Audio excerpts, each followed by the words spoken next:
People always ask how I balance my family life with 400 shows a year. I'm just doing what I love with the people I love.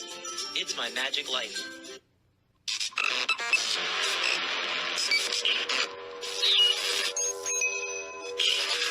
I like Wes Iseli. I like everything about him. All right, we are here today with a magic friend of mine, a wealth of knowledge in magic. This guy's awesome. But guys, he's been a friend of mine for 30 years.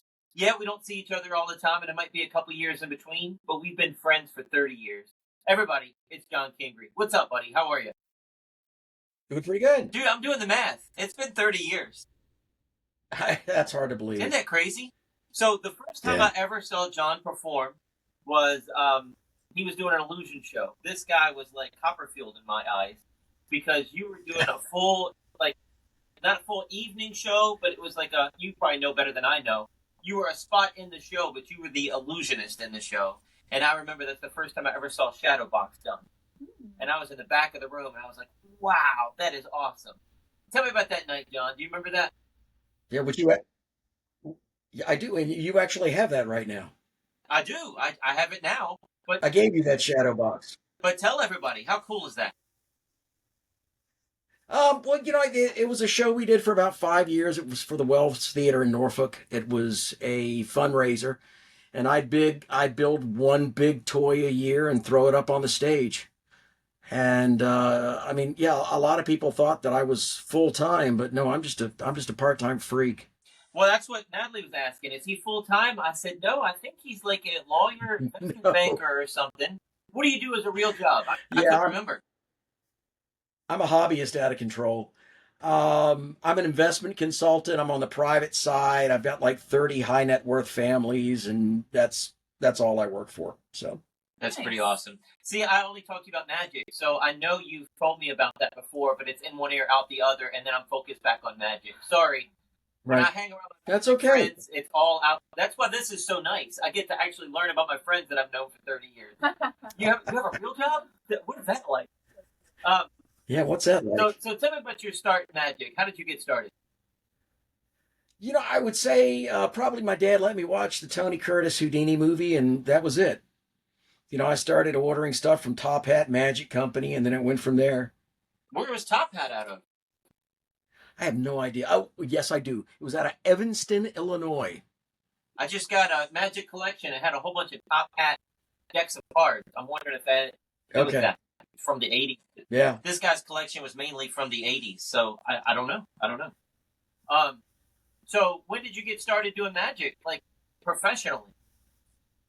Well, I'd still say I'm not professional. I do like 85 shows a year. That's a lot more than most hobbyists, as you call yourself. Well, that's true. Yeah. Yeah. But, like I say, it's a hobby out of control. So. Yeah. So when did you start doing kid shows and school shows and all that? Do you know? I really don't know. I think, I was about maybe 15 or 16 and started doing the occasional birthday party and that kind of stuff. Because when I met you 30 years ago, you were already, you were up there. You were on a pedestal for me. I was like, this John Kingry guy, he is good. Yeah, well, first time I met Natalie, I apologize for any effect I may have had on you, so. Hey, anybody that does magic has an effect on me. I just want to be near. Yeah. I want to absorb everything I can, every little bit of knowledge. I put videos up on the magic group, and you give me little tidbits. There was something you commented the other day that I asked your help on it, and you were right there helping me out. I don't remember what it was now. Do you remember? No, I have no idea. It was somebody. Oh, I know who it was. It was a magician at a magic convention. And you were like, yeah, he was on Carson back in 87, and here's the link to the video. And John's a wealth of knowledge. He's laid back today. He just got off work. He's laid back. But this dude, he can spin it off. He's good. Yeah. So, is that swords behind you on that left? Well, that's part of it, it's kind of everywhere. Well, I know. But I've got stuff in the garage, stuff in the attic. I've got all kinds of stuff. Well, your house also, I would love to have a tour. It's been a while since I've been there. And now that we drive an RV 90% of the time, I don't get to drop by people's houses like I used to because it's hard to park the RV, right? But I remember your neighborhood, even with the van and the trailer, was hard to get in your neighborhood because it was like some of the streets that are parked on both sides was almost like a one-way street getting. Yeah, it's a very old neighborhood. I mean, originally it was cobblestones. Oh wow. Well, but your house Yeah. reminds me of like the Addams family. So it does. Well, I wouldn't go quite that far. No, because But yeah, my wife had certain things she liked about the house, and I liked that huge front door that I could wheel stuff in and out of. well, it's like a modern day castle. It's really neat. I love it. I really do. I really do. But not only magic, you're into so much. And I see a straitjacket behind you. Golly, I'm taking it all in. We have an audio podcast, so I'm trying to explain to people that are just listening about all the different stuff I. Oh, sure. So Natalie was asking me before the podcast started, traveling for magic. You say you only do 85 shows a year, and you're a part-time guy. Well, your website says Hampton Roads. What's the furthest you've been to do a show? Well, actually, I got a call from the libraries in Roanoke this year, and they wanted me to come out, and it involved an overnight stay, and that's the first time I've ever done that.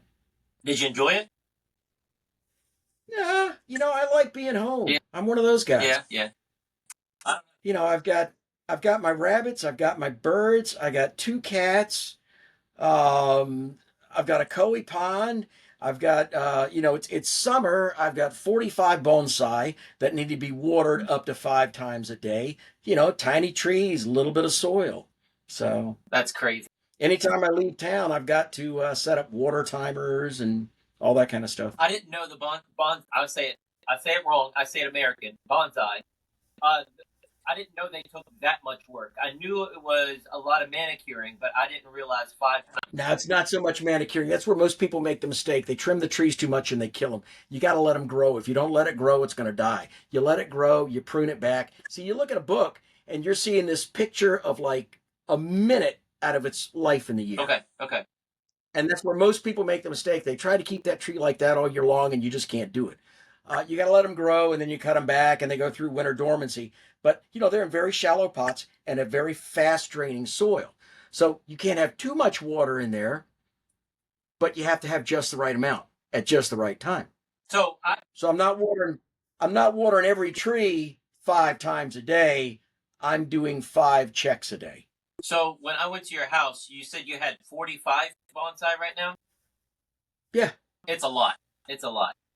It looks like a nursery. What got you started in that? I just heard a thing with the Karate Kid. They said that it opened up bonsai trees stands all over the nation when Karate Kid came out. My mom and dad. Yeah, that was Ben Oki out of California that provided the trees for that. I mean, there were some old trees there. I went to the National Arboretum in D.C., which is a great place to visit. And it's free, and there is a collection of trees there that the Japanese gave to America in 1976. It was 200 trees. And that's what started the collection. And then I was part of the opening ceremony for the American collection when they opened that and dedicated it to John Naka. And then recently they opened a Chinese collection as well. That's called Penjing. Wow. But it's a great place. So how do you get trees from the Arboretum? I thought. Oh, I don't get trees from the Arboretum. I mean, I know guys that have trees there and people who have passed that have trees there. But, most of my trees were either, I've got trees I've been taking care of for over 35 years. And, some of them were seedlings that I grew. And others were trees I found in nurseries. Wow. That's crazy. So, do you remember that whole push when they had them in the malls and the kiosks and all that? Well, they still do. And they call those things malls-eye. And most of the time when you buy them from a mall, they're already dead. Okay. So, my parents bought... A juniper keeps its color for a very long time. And they're outside trees. They've got to go through the seasonal changes. My mom bought one, and we had it in our living room. And it was covered with little bugs. And we took it back to the store, and they said, those bugs must be in your house. And Mom's like, I just brought it home from your store. I don't know. Is there a kind of bug rot in those trees? Is there some kind of bug? Well, it's like anything else, okay? It may have had spider mites. It could have had anything. Okay, all right. That makes sense. Spider mites. Because they were little tiny, little egg sac could have hatched. Yeah. That might have been what it was. Little red things. You know, it was, If you put a piece of paper under there and you flick the tree and you see red spots, those are spider mites.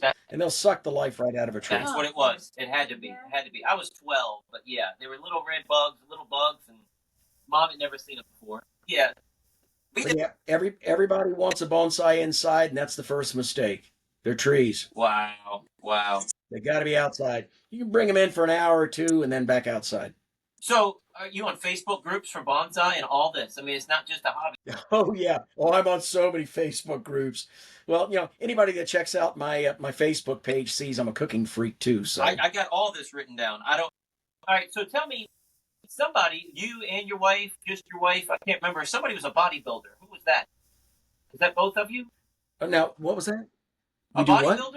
Was one of you guys or both of you guys bodybuilders? Oh, we both go to the gym. Yeah, we go every day. But were you guys into bodybuilding at one time or just No. working out? No. Okay. Just did it. I thought Just you guys do were it, yeah. bodybuilders. Yeah. I thought you guys were like No. Jonathan and Charlotte. You guys were trying to muscle man. Nah, no way. We just go to the gym and work out. Okay, all right. So, how about your martial arts background? Tell me about that. Yeah, I started Styles Weichi-Ryu, and I started in '79, and I got really lucky. I happened to stumble into a style that's Okinawan, and they're short, squatty people, so it was perfect for me. And one of my good friends, Bill Glasheen, who was my teacher, I studied under him for like 4 years, and then last year, which was like my 45th year in the style, I finally got my black belt. Wow. So I went up there and spent a couple of hours with him, and he goes, "Oh yeah, by the way, I can do that now because I'm an 8th degree black belt." I'm like, "Okay, that's cool." Wow, that's awesome. But yeah, it's a great style. It's originally from China. The Chinese name is Pangai Noon, and it's half hard, half soft. So all of the blocks are circular, and all the strikes are open hand. So once again, It's not a closed fist style. It's a nukate style. so bonsai, Karate Kid, Okinawa, all that connection. Is that what Mr. Miyagi was kind of doing? I mean, that was I got no idea. okay. All right. I'm just thinking Karate Kid, man, because Okinawa, all that stuff, and bonsai, and Yeah. you gotta watch the Karate Kid movies again because it sounds like you're living that life, man. I don't know. I have seen the Netflix show, and the trees that they have on there really make me cringe. They're horrible. See, you look too much. Yeah, I don't know. Yeah. I don't know. So tell me about your gourmet cooking. I'm looking on Facebook and seeing this stuff. I mean, you are taking it to a whole nother level. I only know magic. Oh, well, yeah, okay. So I pick like one thing a year, and well, just like the magic. Okay, I pick one thing a year and I go crazy with it, which is really what I do with the magic. It's like I'll get hooked on something, and I will go for every piece of research I can find. And that's why a lot of guys call me and go, Kingry, I'm looking for a source on this. And I go, oh, that's in this book. And I go to my shelf and I pull it down. It's on page such and such. But yeah, so my cooking's the same way. I got into Neapolitan pizza. Was that last year, this year? Maybe this year. So I started, looking at all of these crust recipes and what you need and everything there. And my dad gave me a grinder, and so I started grinding all of my own meat. And I took the fat slab off of the bottom of a pork butt, and my wife comes in the room and she goes, "That looks like bacon." And I'm like, "How do you make this bacon?" So I started curing bacon, and then I had to buy a smoker. I've got a smoker I can easily do 8 pork butts on. And then I started working on sausage as well. I'm thinking of getting into curing, but I don't know if I want to go there yet. Golly. But you're one that, all right, so my brother wanted to be a bass fisherman. He wanted to be a DJ.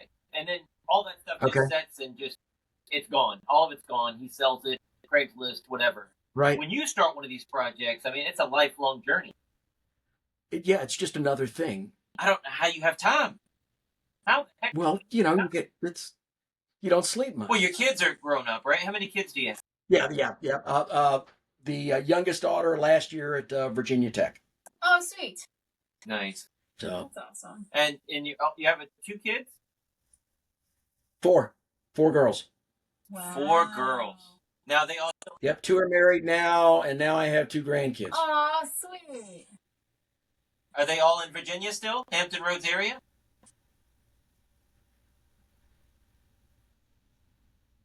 I have 1 in Arizona, 1 in Georgia, the 1 at Virginia Tech, and then the oldest daughter is the head brewer at Mustang Sally's in Chantilly, Virginia. Chantilly. We just did a show up there.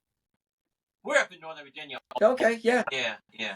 Yeah, you were, and in fact, I want to say you were in Purcellville doing a show at a high school, and I found out about like the day after I was there or something like that. Tell me where Purcellville is.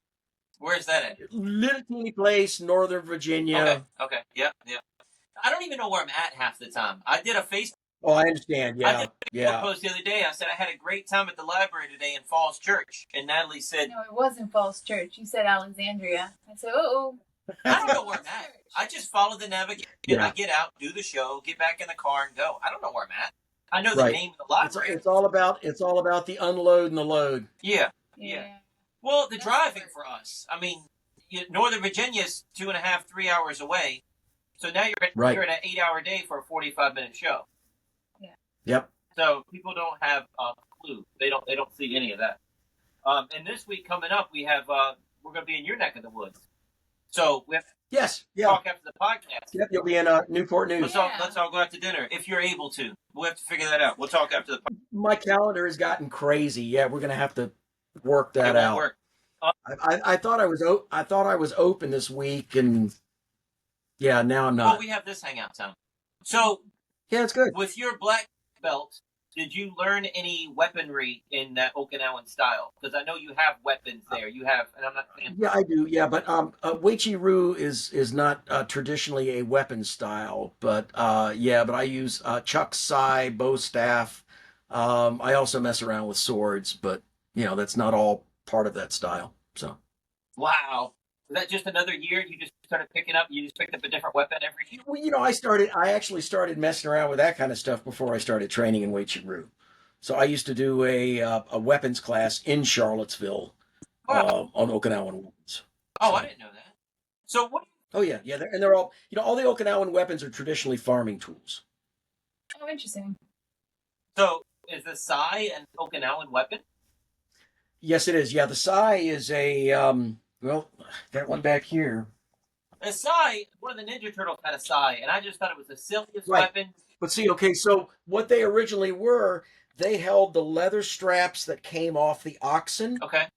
and this would go into the cart and hold the leather strap in the cart. Huh. All right.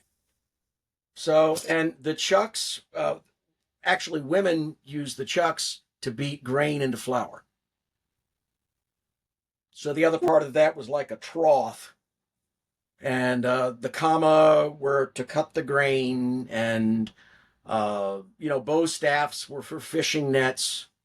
Wow, that is really neat. So- Yeah. I'm telling you, he knows everything. It's just I don't get to spend a lot of time with him.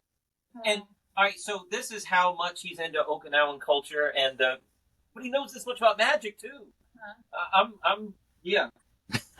You got to get back to magic, 'cause I can't keep up, man.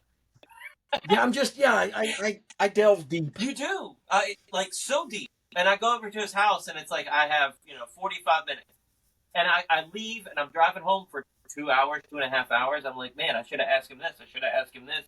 I can't keep up. It's like I need a tape recorder when I'm with him, because it's all that information. I'll have to look back later on. Tag on it. You know what?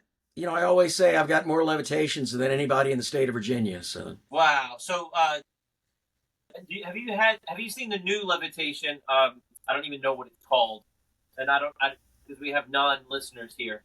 I'll have to ask you off the air. I don't know. okay. Yeah, but it looks pretty neat, and it looks pretty compact. So that's good for us. So 85. Yeah, I got a sword suspension. Actually, I have Jack Channon's sword suspension. I've got an old Colonel Alcorn broom suspension. Of course, I've got a Super X. I've got an old Abbott's chair suspension, and I've got a Gamolo that I picked up maybe 10 years ago. And I mean, everything I've gotten, I've picked up used and broken, and I've had to repair it. Well, that's one of the things. We go to that MAES, and they usually have an auction at the end of the Magician's Lines of Eastern States. They have an auction one of the nights. And I've brought home so much magic from that auction over the years. I just had such a good time. Yep. Yep. So I know you've got a wood shop too. So. Yeah. Well, I'm no good at it. I know how to. It just, hey, when stuff breaks and you learn to fix it, that's just something new, I've learned who to call on to fix it. That's a skill in itself as well.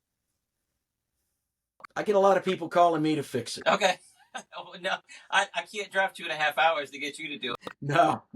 But I've got a buddy. I don't know if you've ever met him, Rob Westcott, and he's as sick as I am. But I mean, he loves the big toys, and he picks them up. He bought a bunch of stuff from Dick Gustafson, and he'll say, "Hey, John, I'm bringing you something," and he'll come over and he'll bring it into the living room, and Terry will go, "Oh God, not again."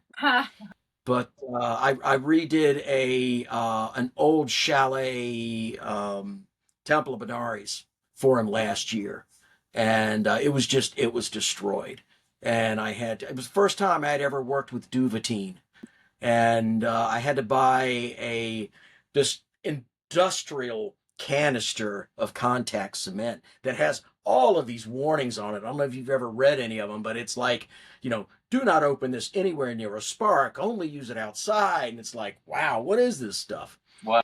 But it's great. I am a contact cement fan now. Wow. So it's not rubber cement, it's just contact cement. It is not rubber cement, no. But if you need something the first time I used it was I needed it was a chalet zigzag, and he only had one roller on it, and I needed something. I changed the rollers out, and I needed something to adhere the vinyl to the roller. Okay. And contact cement was the solution. Wow. I thought you were talking about that little black stuff that I don't even know how you explain it. It's almost like stalactites, the little black. I don't even know what you say. Like stuffed animals have it sometimes. They're hard, but they have that black felt on it, but it's not felt, it's just fuzz. I thought it was that. Oh, no. Okay. So yeah, Duvetine is what they use for drapery in the theater. Okay. And it's fabulous. It's dead black. It's absolutely dead black, but it doesn't attract dust or lint like velvet would. So that's nice. That's great. And it's much more hard wearing. Wow, that's great. Wow. I imagine, making that in a square circle or anything would be just fantastic. Oh yeah. Oh, it's fabulous. Yeah, it won't wear as hard either. So 45 years doing magic. Do you see retirement coming up, or are you gonna do it till the day you die like me? I say 70, but I don't know. Yeah. Don't do it. I won't let you. I'll call you. You just got to get an apprentice. Just get the apprentice to carry the crap. That's all you got to do. Because that's the worst part. Because the show keeps you young, man. Well, it does, yeah. But I've got friends that don't believe I carry the stuff around that I do right now, so they just don't want to do that much work. That's the work, is the setting up and the taking down, the lugging. That's it. Shows the fun That's part. it. And the driving. Yep. The driving's not, yeah.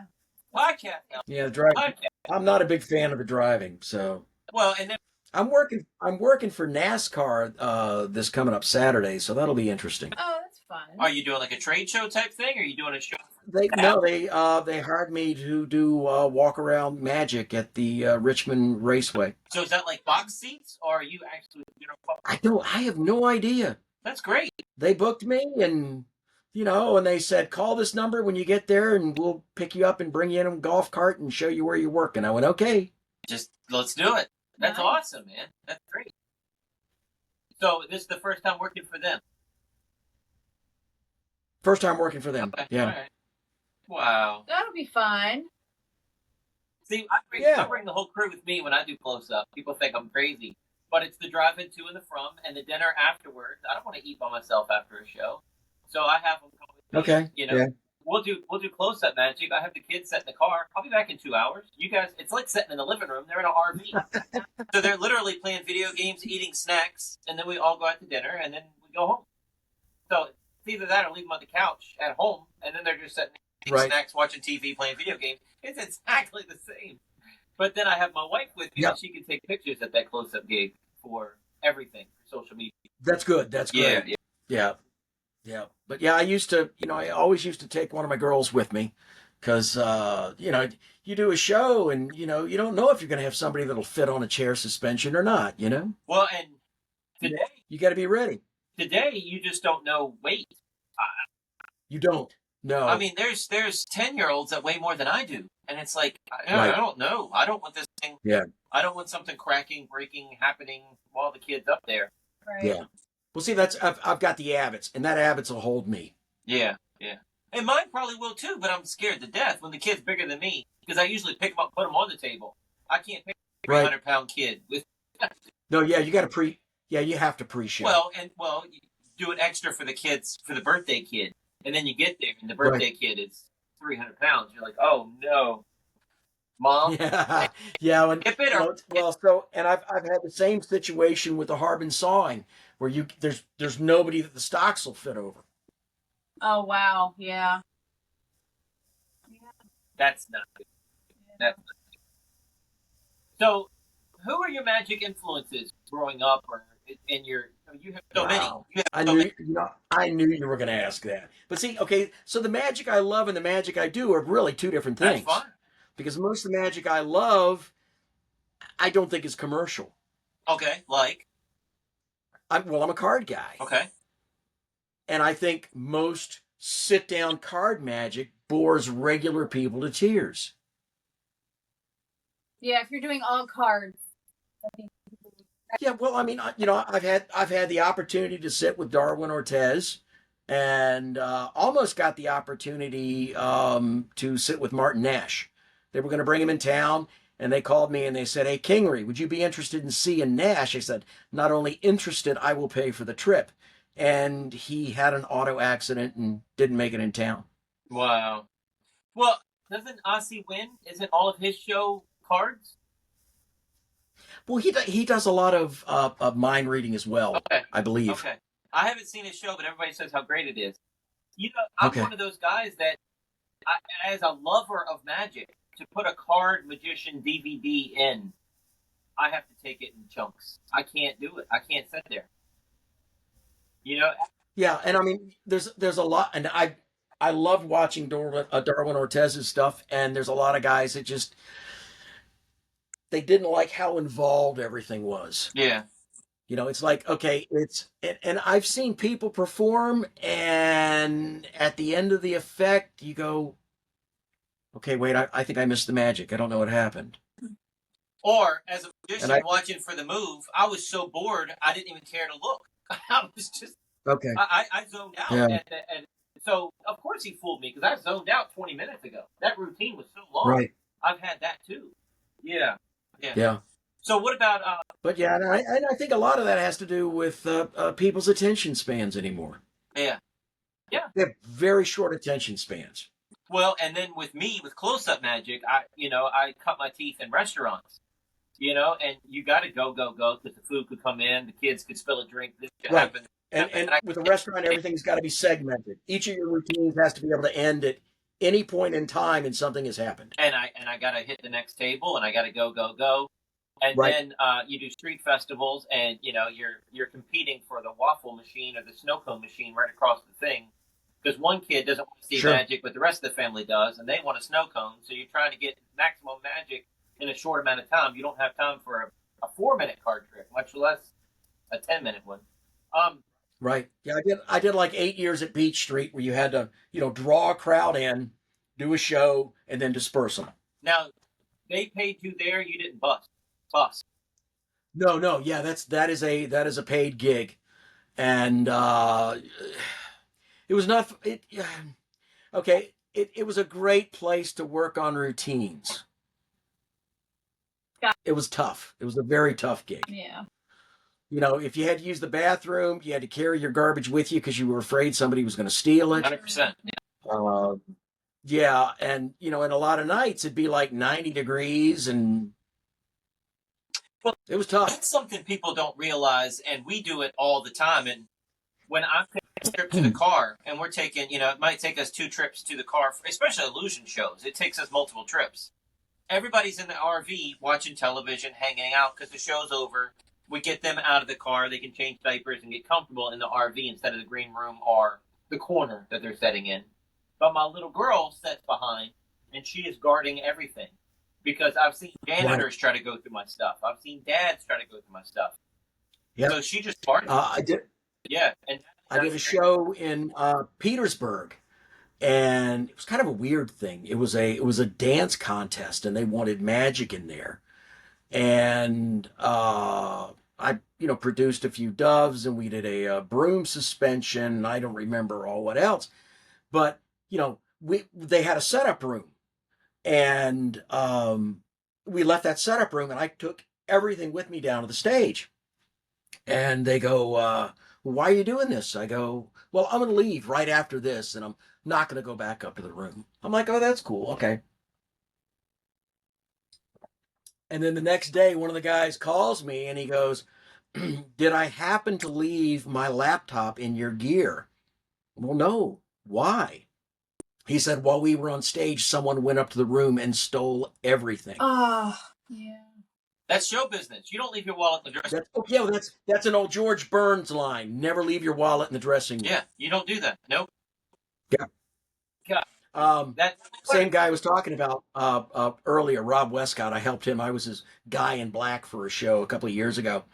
And he had his keys in his back. And, you know, he didn't have them in his back pocket. He handed them to one of the girls that was assisting. And she left.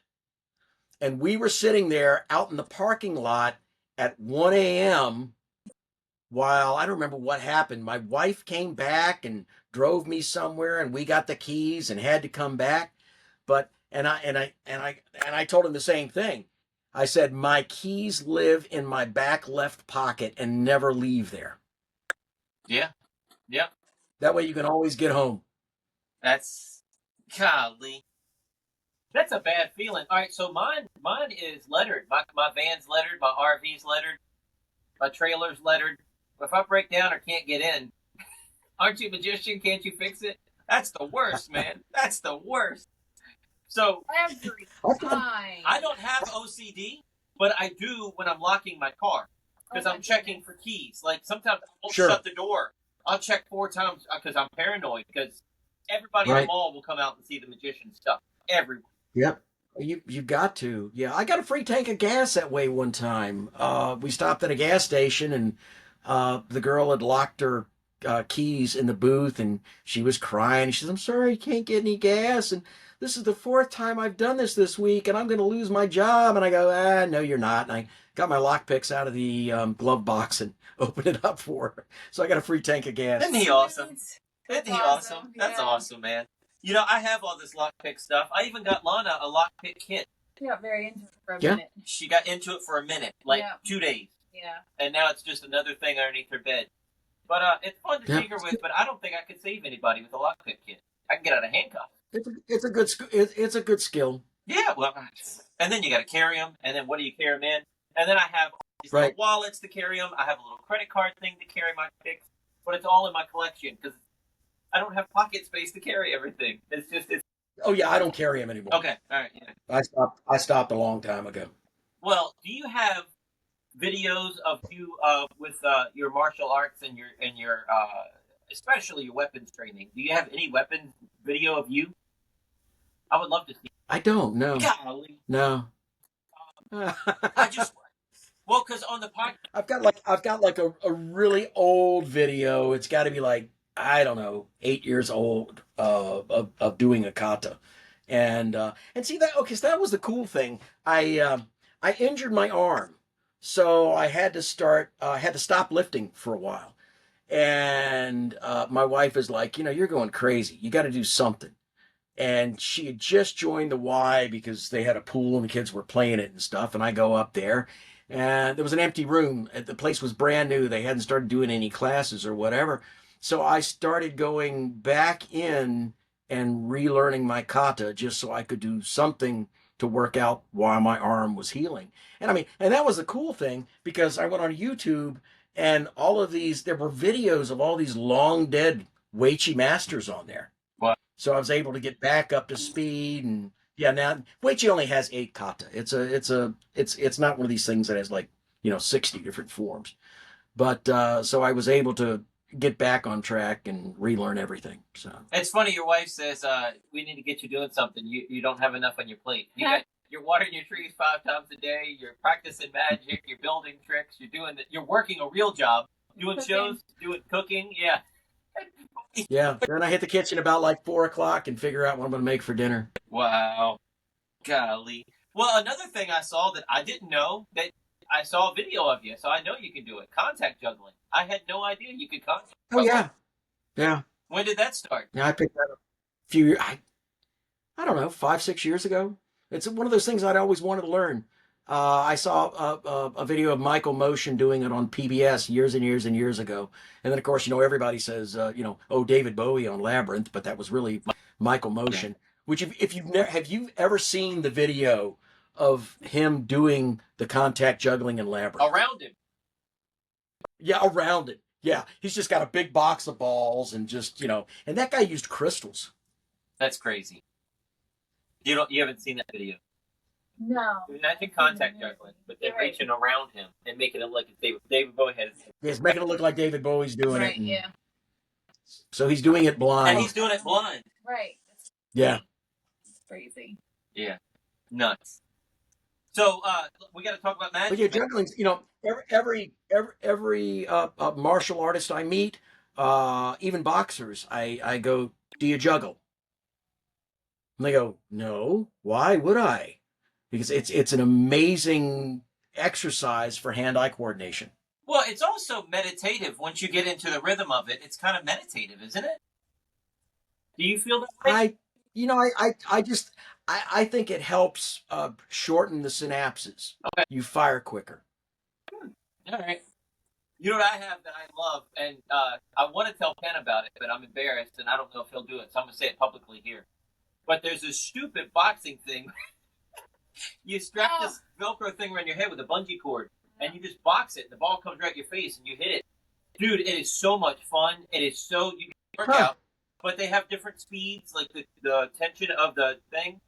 But you have to have like a solid background, because the black ball gets lost if you're outside. Oh, sure, yeah, right. So you got to have like a white background, so you do it against a wall, and that ball comes at you. The harder you hit, the faster it comes back at you. It's a fun workout, man. And I'll do 200 of those. All right, I'll do 50 with this hand, 50 with this hand, then go back and forth. It is so much fun. But you said it's on your head? You feel stupid. It's like a bandana. Yeah, it straps and around. The strap, the knot comes out of the middle of the bandana. On your forehead. So if you miss it, it's hitting you in the face or hitting you in the chest. But it is not sponge. It's almost like one of the sponge tennis balls that they sold. Okay, yeah, the hard. I could throw it as hard as I could at your face. You're not going to have a black eye, but you'll feel it. Right. But I love it. That's interesting. I love it. Amazon, like $4. I have like 4 of them. Okay. Because I know the bungee's going to wear out, and I don't know if they'll continue to sell them. It's stupid. Yeah. But it's so much fun. And hand-eye coordination, I love it. I love it. That'd be something for you. That's something else you can do. Just do it privately, because it's embarrassing. Look stupid. I had a friend from high school come over, and I tried to show it to him. I said, "You want to try it? You want to try it?" He said, "No." It just looks stupid, man. So let's talk about magic some more. So Natalie's pet peeve, she hates the linking rings. I know you do a great linking ring. Right? You enjoy the linking rings, don't you? You do that. I absolutely love the rings. Yeah, they're in every show I do. So what do you think? It's what you do with them. I'm not up there doing all this stuff. Right. It's comedy. Your routine is comedy? I do kind of a Whit Hayden kind of thing where, you're over here and you're not looking, and then you come back to them and you go, oh, that's awesome. Okay. All right. Yeah. I know. Well, I was at your house. I know you had, and I'm getting a stack. I have a stack. I got so many different sets of rings.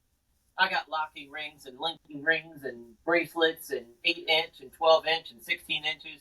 But I'm buying Magic collections, and it's in every collection ever. Right. Yeah.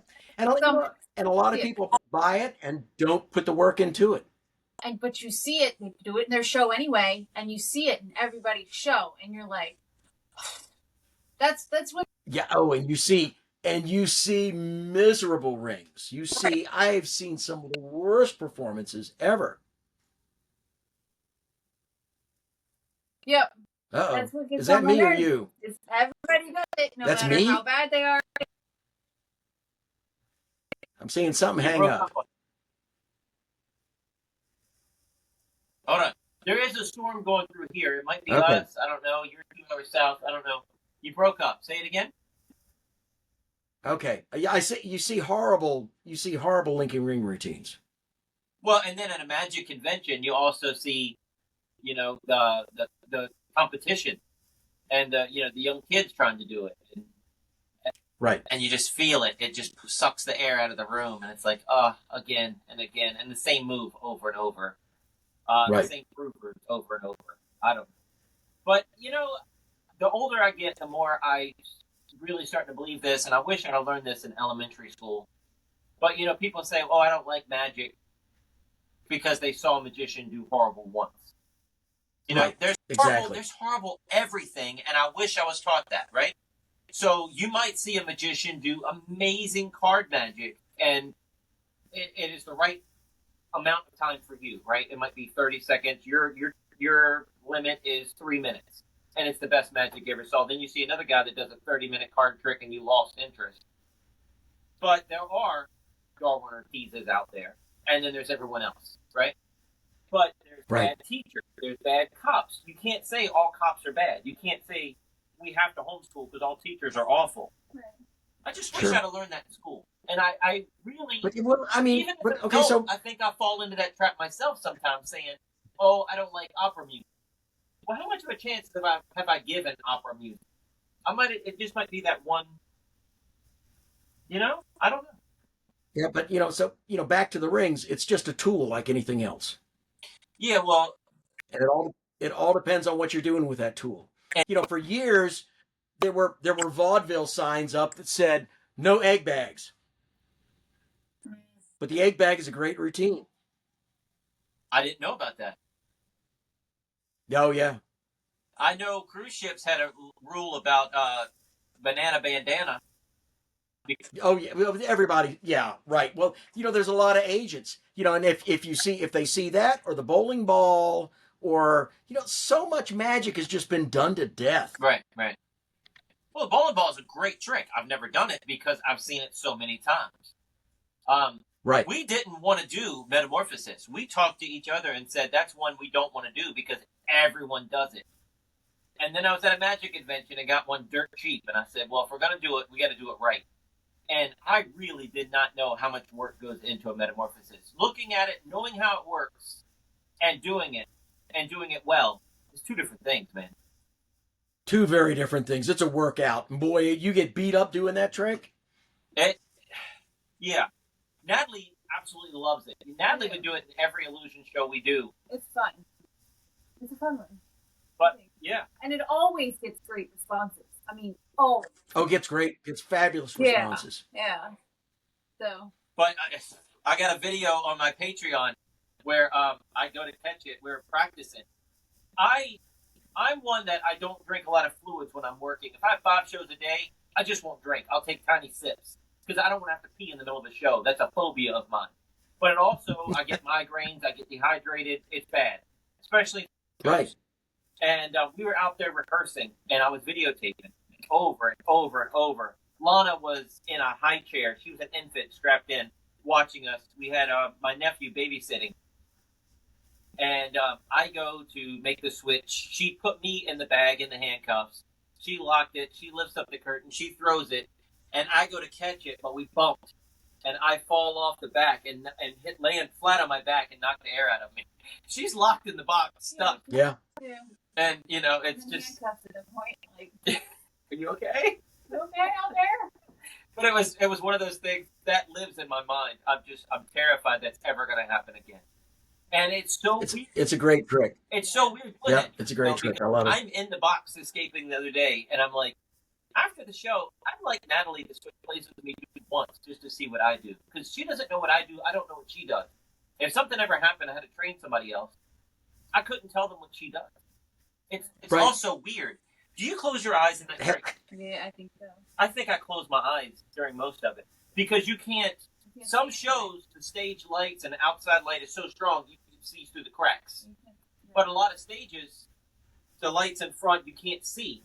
So I think I just train myself in the dark. Yeah. I think I close my eyes and make myself. So I don't even know what I do. It's just instinctual. And that makes for a faster switch, too, when it's just instinctual guttural. You do metamorphosis, though? Years ago. Did you use your dog? No, Terry and I. Okay. In fact, there's a video on the website, but I haven't done it in years. I offered you my trunk. I You still have it? You still have it? I do still have it. You do? I've offered it to other people, and they're like, "No, I don't know." Ours is getting beat up. We'll talk after this. Okay, yeah, this is all pine. It's good wood. All right. We'll talk. It's just sitting there. We'll talk. Okay. So, levitations, metamorphosis. I saw something, transpositions. Is that the metamorphosis? Or did you do anything back of the room where the girl appears in the back of the room or anything? Or was that metamorphosis? Yeah, I don't know. It must have been a metamorphosis. Okay. I've got a Temple of Benares. What else do I have? Multiple guillotines, choppers, all that kind of stuff. I remember that on display in your house, in your Addams family house. I love your house. Yeah. Your house is one of those houses I just put my hands in my pocket and I'm just looking around. I'm just trying to take it all in. Yeah, I love it. I love it. It's an old house. I like old houses. So. Well, not. And it's great until you got to fix something, then you got to do it yourself. Well, and you can do it. You can. I try. That is a wall of swords behind you, in front of the window. Yeah. Yes, I thought so. I thought so. It's hard to see from here, but yeah, right. So daggone neat. So neat. I love it. I love it. Well, see, okay, and that's a peeve, and I've talked to a number of illusionists. I said, look, I know it doesn't have an edge, but you got to treat it like it does. 100%. What is the point of sticking a sword through something if it's not sharp? Right. Well, ours might not be sharp on the edge, but they cut the sheet metal straight at the tip, and when it goes in the basket, she knows. You can feel it.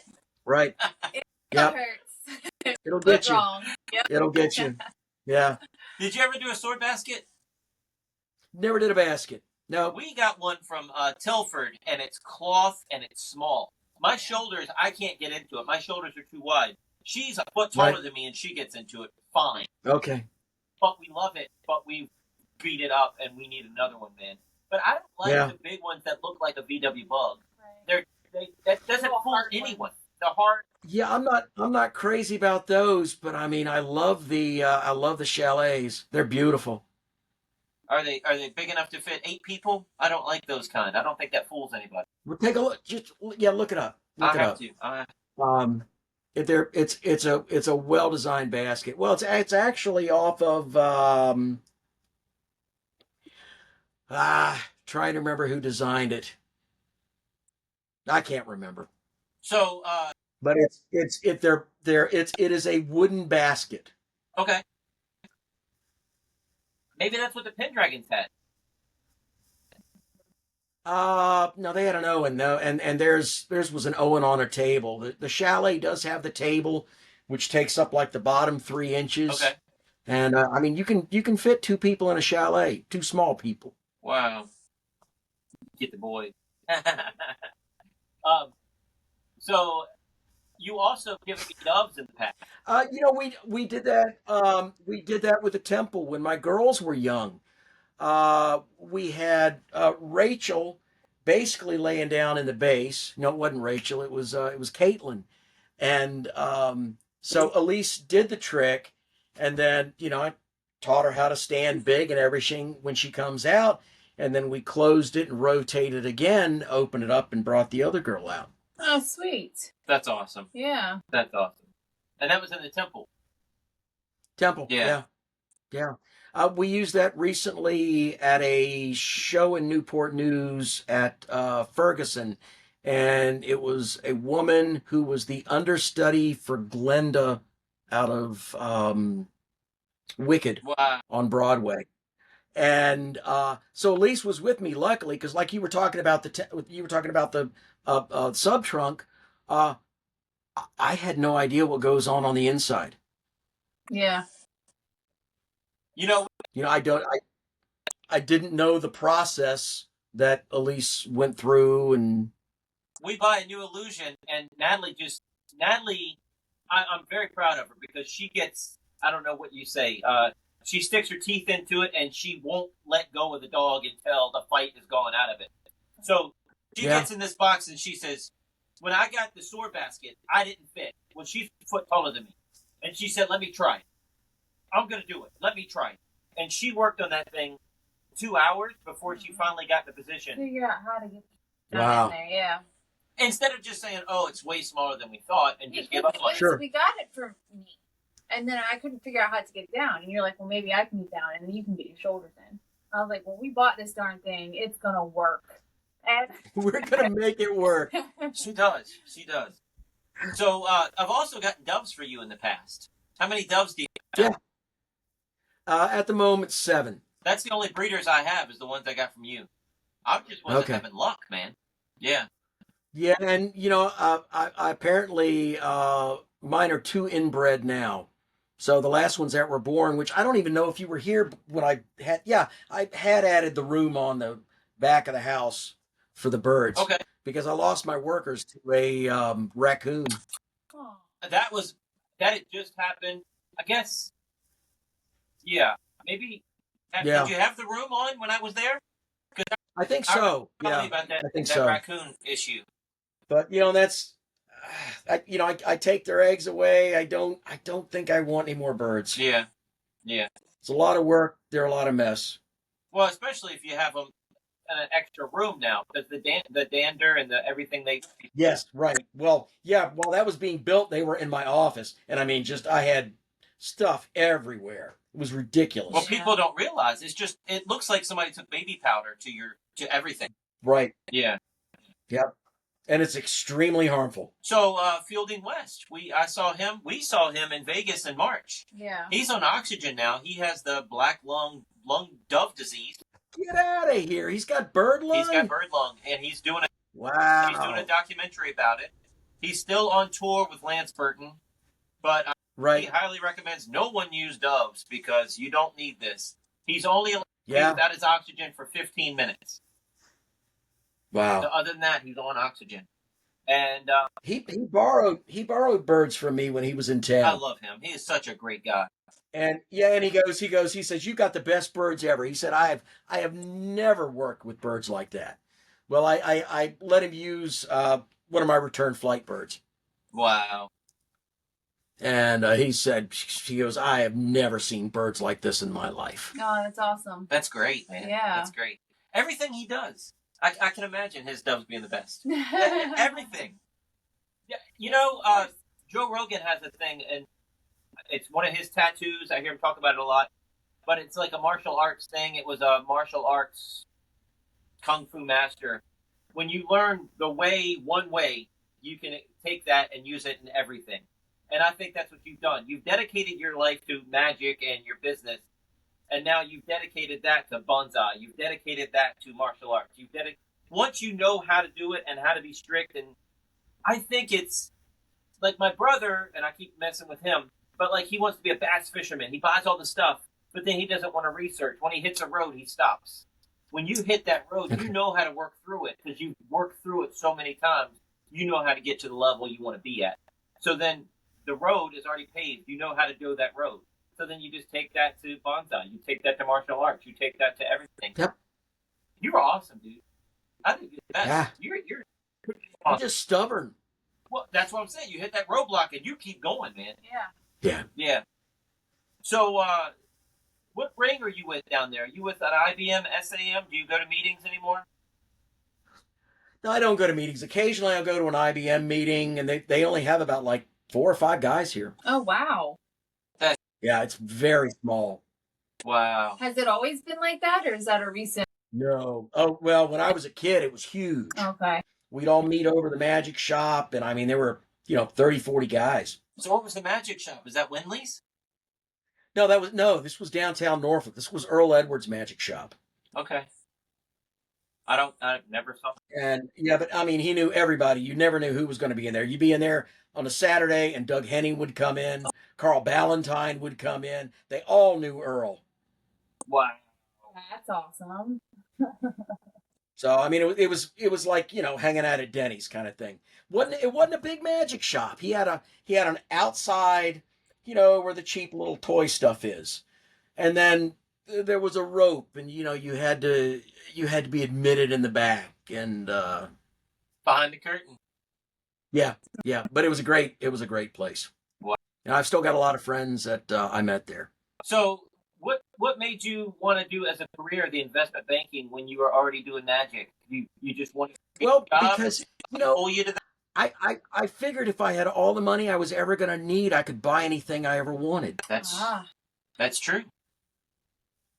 So just like anything else, I studied. Yeah. I went to the library and just started eating every book I could get a hold of on investing. And what about new clients? Because we have listeners in 53 different countries watching this. Are you taking on? Yeah, I'm really not accepting new clients, and I'm only licensed in about 6 states now. Okay. So that's what happens when you're good. I don't need new clients. Right. Yeah. Yeah, I got to take care of the ones I got. Got it. Yeah. Got it. Well, it would cut into all my hobbies. Yeah. Right. Well, I don't want to do that. Well, it also sounds good when you tell them I'm not taking new clients because I need to take care of the ones I have. Right. And if I spread myself too thin, I can't take care of the ones I have. That's But and there's a lot of magicians I have met, and they have a little success, and they go out and they get the Rolex and the fancy car, and I try to impart a little advice to them, and they don't want to listen. Well, that advice isn't fun. Oh, it's no fun. Right. Yeah. Well, see, that's why I cook what I cook. I go, wow, I like that, but that's expensive, so I'm going to learn to make it. Yeah. Well, that's why I got Natalie. Natalie keeps me grounded. Try. There you go. I don't know how much money I have in the bank, and I don't want to know. And my friend, my really good friend said, You should. No, he leaves it all she up knows. to me. She knows. And my really good friend said, But you should.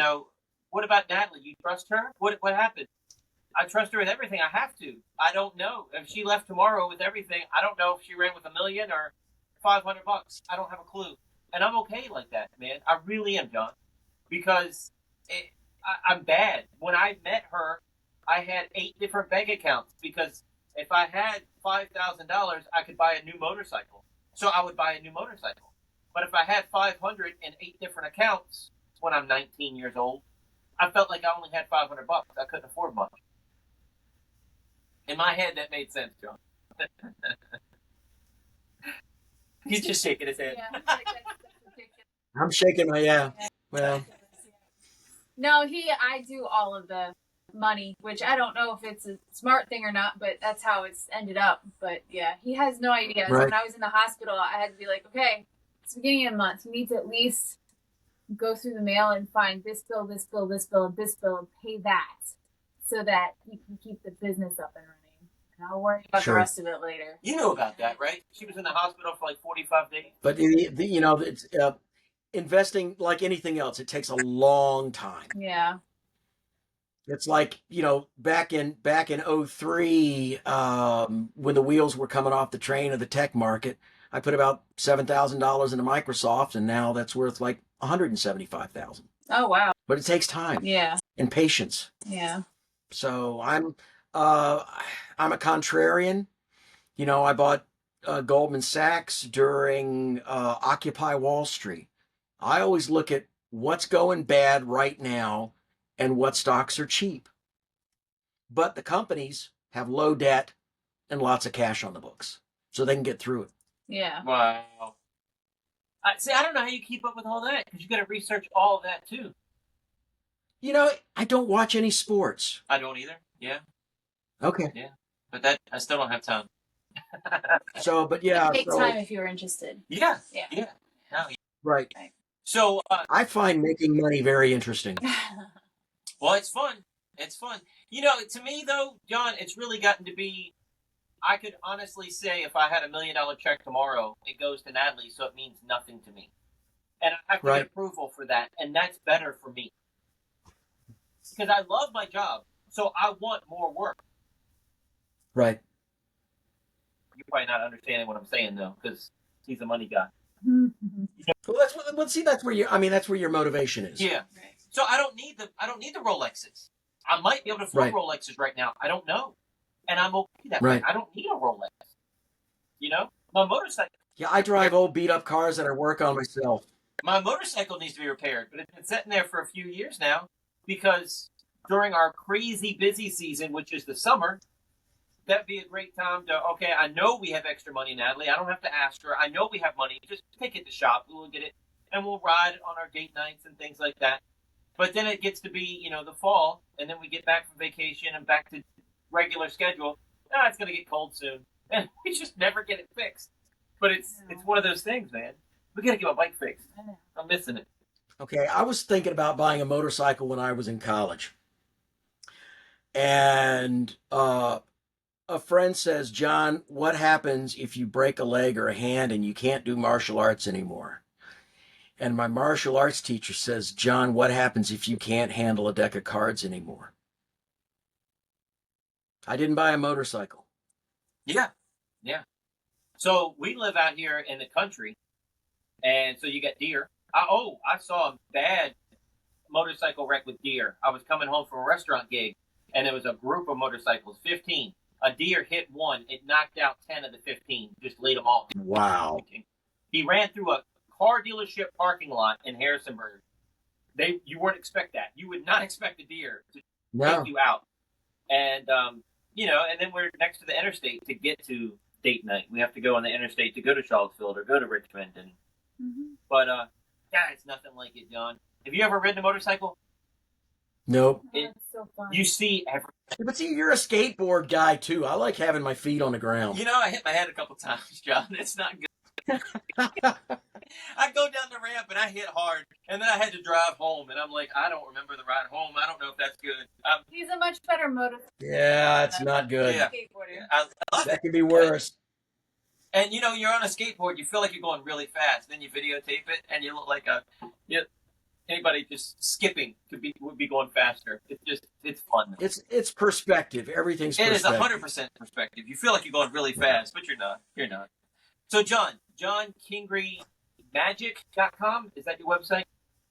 Yeah, it's KingryMagic.com. KingryMagic.com. Can people find you on Facebook, Instagram as well? Yeah, sure. Yeah, just look up John Kingry on Facebook. So you can get pictures of his all of his food and tease you with that. Yeah, trees, food, fish, the whole 9 yards. Yeah. Well, we didn't even talk about your koi ponds and keeping the heaters on in the wintertime and all of that stuff, man. It's just Yeah. No wonder he doesn't like overnight shows. I forgot about the koi. Oh yeah. Golly, you got so much going. So I've got some big guys now. So John, you're the best. Thank you for doing this with us. Thanks for being on. Well, you're most welcome. It's always good to spend time with you. Only thing we have left to say is see you next week. All right. Bye. Check us out online at wesisley.com and patreon.com/Wes_Isley for behind-the-scenes videos, blooper videos, never-before-seen footage, discounts on merchandise, magic trick tutorials, and more. That's Wes Iseli, spelled WESISELI.